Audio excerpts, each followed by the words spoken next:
आज के इस कार्यक्रम में विशेष रूप से उपस्थित श्रीमान नितिन गडकरी जी, श्रीमान गजेंद्र शेखावत जी, श्रीमान प्रहलाद पटेल जी और राजीव तुली जी, और विशेषकर आज जिनकी किताब की विमोचन में हम आए हैं, श्रीमान राकेश जी। और यहाँ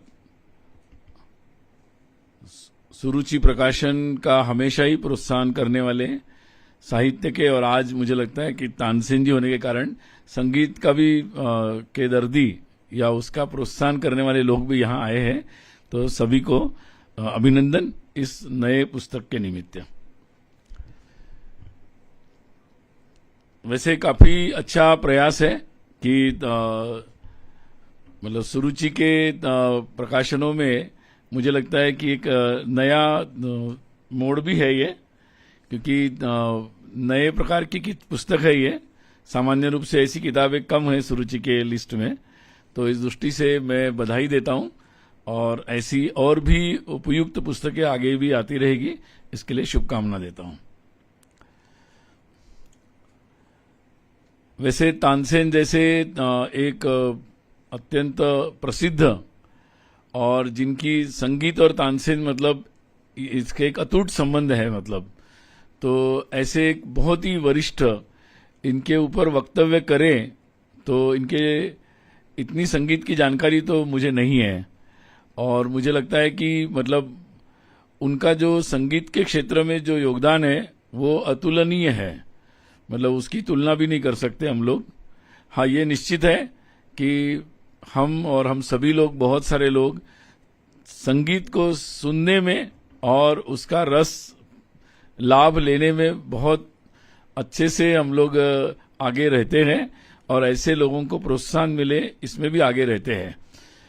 तो मुझे लगता है कि एक बात तानसेन जी के बारे में जब हम उनके जीवन चरित्र के बारे में देखते हैं तो उस समय का जो काल है, मतलब लगभग 500 वर्ष पूर्व का, तो ये एक वैसा भारत है जो उसके पहले इस देश में संगीत, नाट्य, शास्त्र, इसका एक ऐसा विकास होता चला जा रहा है। मतलब हम देखते कि भगवान शिव से जो संगीत का, नाट्य का, नृत्य का जो आविष्कार हुआ और मानव कल्याण के लिए, और उसके पश्चात उसको विविध रूप में लगातार अपने समाज में, अपने संस्कृति में उसको एक बहुत बड़ा स्थान मिला और एक जीवन का अभिन्न अंग ही हमारे जीवन का बन गया।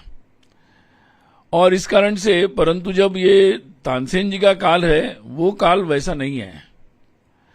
उस समय इस देश में बहुत सारे आक्रमण का काल हो चुका है और ऐसे लोग शासन काल पर बैठे हुए हैं कि जो इस तरीके से संगीत का प्रोत्साहन नहीं करते हैं, संगीत को अपने जीवन में उतना महत्व नहीं देते, और उसके कारण से वो एक संघर्ष का काल है। भारत की इस संगीत की परंपरा को कायम रखने में या उसको आगे बढ़ाने में एक बहुत संघर्ष का काल है।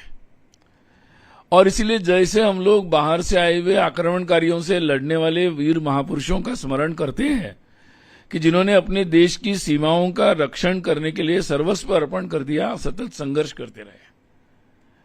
लेकिन भारत तो केवल भारत की सीमा नहीं था, तो भारत की अपनी परंपरा, अपने शास्त्र, अपना ज्ञान, अपना संगीत, अपने जीवन के मूल्य, सब कुछ मिलाकर भारत है संस्कृति के। और इसलिए उस दृष्टि से उस संस्कृति का एक अभिन्न अंग संगीत है, और उस संगीत को उस काल में भी सुरक्षित रखना, उसके मूल स्वरूप में रखना, उसकी साधना इन लोगों ने कैसी की होगी, क्योंकि जब ऐसी कला जिसको होती है जिसको राजाश्रय चाहिए, लेकिन जब जिसका राजाश्रय ही चला गया हो या विपरीत परिस्थिति हो, उस परिस्थिति में इन लोगों ने एक उच्च कोटि की साधना की, और ऐसा एक वातावरण बना कि उस समय के शासकों को भी ये समझ में आया कि इन बातों को भी हम लोगों को महत्व देना चाहिए। और उस दृष्टि से उस वातावरण को बनाने में और मोड़ने में, और केवल तानसेन जी को सम्मान नहीं मिला उस समय, तो तानसेन जी के कारण पूरे देश में ऐसी अपनी परंपरा को रखने के लिए बहुत लोगों को प्रोत्साहन मिला, बहुत लोगों को उत्साह आया। और इसलिए आज जब हम देख रहे कि अपने देश में हम अपने शास्त्रीय संगीत को जीवित रख पाए हैं। आज उन सब विधाओं में, शास्त्र की, संगीत की, वाद्य की, नाट्य की, उन सब विधाओं को लोगों ने जीवित स्वरूप में रखा है। वो सारे घराने आज भी कार्यरत है। और अब उस संगीत के आधार पर नया जो आधुनिक संगीत है, जैसे आज हम जिसको फिल्मी संगीत बोलते हैं, मिश्र संगीत बोलते हैं, तो उसमें भी अभी तक लगातार जितने भी फिल्मी गाने आते हैं उसमें जो भी बड़े बड़े गायक हैं आज की पीढ़ी के भी, वो भी शास्त्रीय संगीत का आधार बनाकर उसके राग और उसके सारे ताल वगैरह मिलाकर नए गानों का सृजन भी कर रहे हैं। और इसलिए वो गाने आज भी, फिल्म के भी जो गाने हैं जो संगीत की इस शास्त्रों पर आधारित बनाए गए, वो गाने आज भी अमर है। मतलब तो ये जो हमारे संगीत की जो विशेषता है, उसमें जो अमरत्व का तत्व है कि वो लगातार इतने वर्षों तक अपनी क्योंकि उसमें एक आध्यात्म है, एक आध्यात्मिक साधना है, और तानसेन जी का जो पूरा जीवन है वो उस आध्यात्मिक साधना के रूप में उन्होंने इस बात को किया है। और इसलिए उनके जीवन के जो सारा क्रम है, मतलब वो निरंतर शोध का विषय है। लेखक ने बहुत अच्छा प्रयास किया है। हो सकता है कि उनके कुछ विचारों से हम सहमत न हो, जैसे उनके कुछ विचारों से मैं भी सहमत नहीं हूं। उन्होंने लिखा है इसमें कि उनका जो मुस्लिम पक्ष था वो मुस्लिम बने कि नहीं बने, अब मुझे लगता है इस पर बहुत प्रकार के बातें हैं। और वो ही was a practicing Hindu, Tansen. समय के काल में उन पर कुछ ऐसे प्रयास किए गए, परंतु इस बात के बहुत अलग अलग प्रकार के प्रमाण हैं, और इसलिए उस बात को बहुत स्पष्ट तरीके से समझना बहुत जरूरी है। इस पर अगर कोई दो कथाएं चल रही तो उस पर और ज्यादा हम निष्कर्ष पर अभी नहीं आना चाहिए, हमें और डीपली जाना चाहिए। दूसरी और एक बात भी है कि हमारे देश में संगीत के बारे में और एक बात चलती है कि भाई लोक संगीत और शास्त्रीय संगीत एक इलीट लोगों का संगीत था, मतलब कास्ट वाइज भी इलीट लोगों का संगीत था, और बाकी आम लोगों का लोक संगीत था। इसके बारे में भी इस पुस्तक में थोड़ी चर्चा है। तो ये बात भी उतनी सही नहीं है। ये भी एक बनाया गया ऐसा, मतलब जिस तरह से हमारे देश में सामाजिक ताने बाने को एक अलग अलग दिखाने के जो प्रयास चले, उसका संगीत क्षेत्र में प्रवेश इस तरीके से हुआ है, जो शास्त्रीय संगीत को एक इलीट वर्ग तक सीमित करना देखता है और लोक संगीत को आम जन का संगीत मानता है। बिल्कुल ये सही नहीं है। ये आप अगर जाएंगे, जनजाति क्षेत्र में भी जाएंगे, लोक संगीत में भी लोगों को राग वगैरह पता है।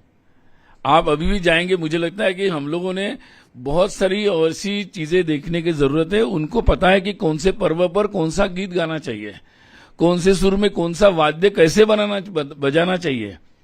ये उसमें स्वर है, उसमें ताल है, तो वो उसका आधार वही है। उसमें भी शिव की आराधना है। तो ये जो बातें हैं, ये बात भी बहुत मुझे लगता है कि आज तानसेन के पुस्तक के हम विमोचन में एकत्रित आए हैं, इस बात का भी स्पष्ट होना आवश्यक है कि ये हमारे देश में ऐसा कभी भी नहीं रहा कि ये बातें अलग अलग रही। एक सूत्र है जिस सूत्र से अलग अलग प्रकार की अभिव्यक्तियां हुई है। जिस प्रकार से जहां जैसे लोग थे, काल जैसे चल रहा था, जैसे एक समय की संस्कृत में कुछ लिखा गया, बाद में संत ज्ञानेश्वर से लेकर सब लोगों ने उसको उस समय की प्रचलित भाषा में लिखा गया। तो ये उस समय समय पर लोगों ने अपनी शैली में, अपनी भाषा में उसी संगीत के स्वर को, ताल को अपने अपने शैली में व्यक्त किया है। उसी को लोक संगीत कहा गया, लोकगीत कहा गया, लोक कथाएं उससे बनी। तो बहुत सारी चीजें हैं ऐसी। तो ये भी एक बहुत महत्वपूर्ण बात है। आजकल जो इस प्रकार से हमारे देश में भी बहुत सारे लोगों को इस प्रकार की गलत धारणाएं हैं। तो मुझे लगता है कि ये इसलिए तानसेन केवल शास्त्रीय संगीत सीखने वालों के आराध्य नहीं है, तो वो उन सब लोगों के लिए आदर्श है जो किसी भी प्रकार से, किसी भी स्वर, ताल, संगीत की आराधना करते हैं। उन सब के लिए वो आराध्य है, क्योंकि उन्होंने उस परंपरा को उस शुद्ध स्वरूप में एक हम लोगों के लिए उसका तार टूटने नहीं दिया। जीवित रूप में वो धारा वो हम तक ले आए हैं। और इसलिए आज जब उनको हम स्मरण कर रहे, तो ये बात भी बहुत महत्वपूर्ण है कि संगीत के बारे में हमारे देश में संगीत का जो प्रसार था, तानसेन जी के काल में भी ऐसे बहुत सारे उदाहरण हैं उनके जीवन के बारे में, और जो लोगों ने जो लिखा है, या उनके तत्कालीन समय में, मतलब जब तानसेन यहाँ गा रहे हैं तो पूरी दुनिया में अगर हम देखेंगे तो इस तरीका की संगीत परंपरा नहीं है। इसलिए हमको अगर टाइम फ्रेम में देखना है, अगर 1500 में दुनिया भर में क्या हो रहा था संगीत के क्षेत्र में, अगर हम इसको देखेंगे तो समझ में आता है कि तानसेन जो गा रहे थे या तानसेन जिस प्रकार की शास्त्रीय पद्धति से स्वर के साथ खेल रहे थे वो कितने उच्च कोटि का था। मतलब केवल आज हम देखेंगे तो शायद हमें समझ में नहीं आएगा, लेकिन अगर वर्ल्ड में, कंटेम्प्रेरी वर्ल्ड में क्या चल रहा था और उस तुलना अगर हम करेंगे तो हमें ध्यान में आता है। और उस विपरीत परिस्थिति में भी जब परिस्थिति अनुकूल होगी तो वो और कितने तरीके से वो बातें होती होगी। तो आज मुझे लगता है कि ये एक ऐसा समय है जब हम भारत के रूप में आगे बढ़ रहे हैं, तो हमारा विकास जो होगा वो समग्र रीति से होगा, जिसमें हमारे ये सारे जो मानवीय गुण हैं उनका भी बहुत बड़ा महत्व है। और इसलिए आज इन सब प्रकार के जो विधाएं हैं, जिन विधाओं को एक प्रोत्साहन मिलना, और अभी तक हमारी शिक्षा में ये सब एक्स्ट्रा करिकुलर था।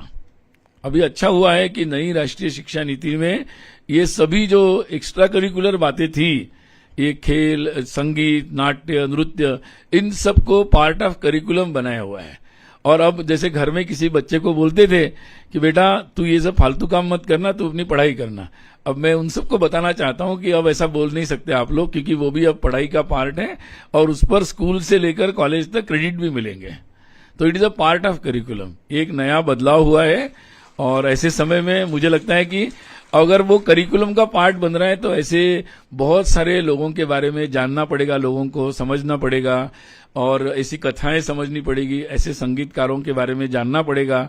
तो उसके लिए दृष्टि से मुझे लगता है सुरुचि का ये पहल अच्छी है और ऐसी बहुत सारे लोगों के बारे में ऐसी पहल की जा सकती है, उनके बारे में भी विषय लेके आ सकते हैं। तो इस दृष्टि से मैं पुनः एक बार सुरुचि प्रकाशन और लेखक राकेश जी को बधाई देता हूं और बहुत सारी शुभकामनाएं। धन्यवाद।